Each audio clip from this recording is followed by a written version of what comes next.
Hi, I'm Todd Houlihan. Welcome to the 8th in our video series on best practice use of portable XRF for geochem applications.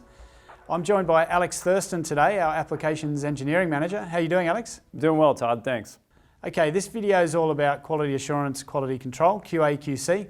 Our customers are starting to generate their own chemistry on their samples, so they need to take responsibility for the integrity of that data.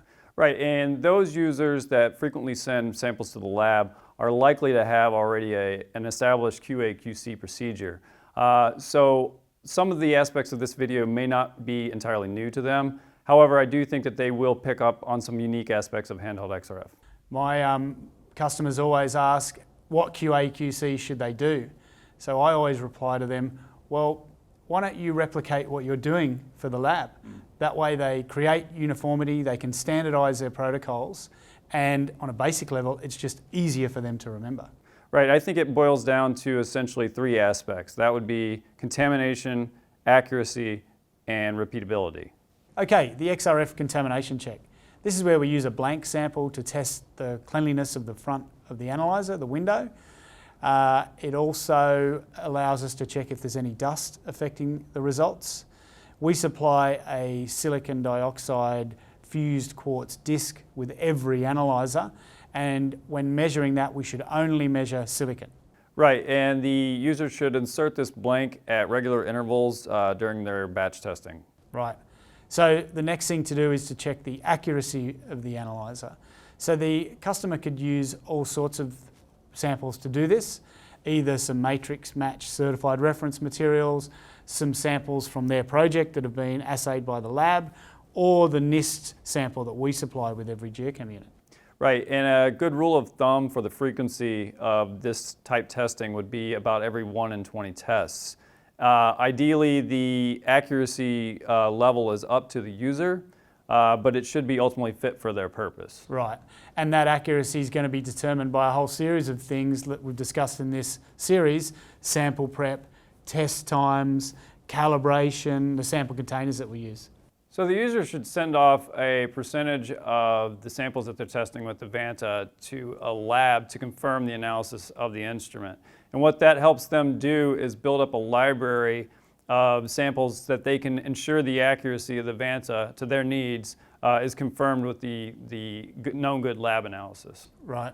My experience is they send off a lot of samples right at the beginning of a project, but once they build up confidence in their method, their workflows, get some data back from the lab that confirms the accuracy, they then drop the amount of samples that they send to the lab over the duration of a project. So Todd, could you speak to how we would check the XRF precision? Sure. Checking the XRF precision is all about testing the stability of the analyzer. It's a good way to check repeatability, so multiple measurements on the same sample and looking at the variability of the data. It's more important than accuracy most of the time because we can use samples of known concentrations and adjust the instrument's factory calibration to get the results that we need.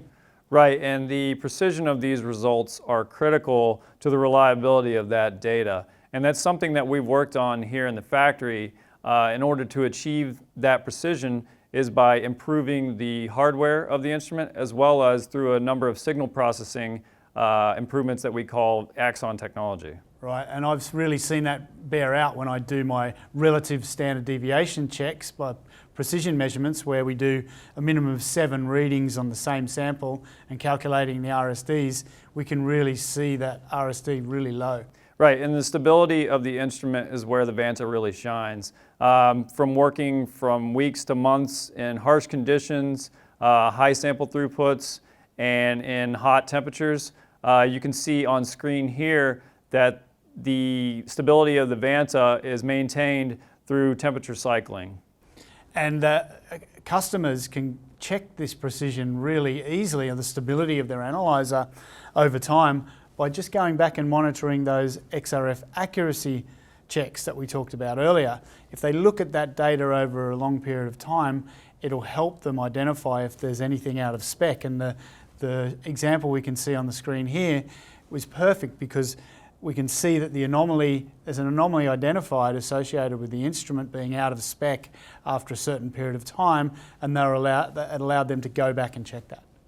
I also like to do a lot of repeatability measurements of the same sample under different sample preparation regimes to help me optimise what sample prep is going to be best to achieve a customer's data quality objectives.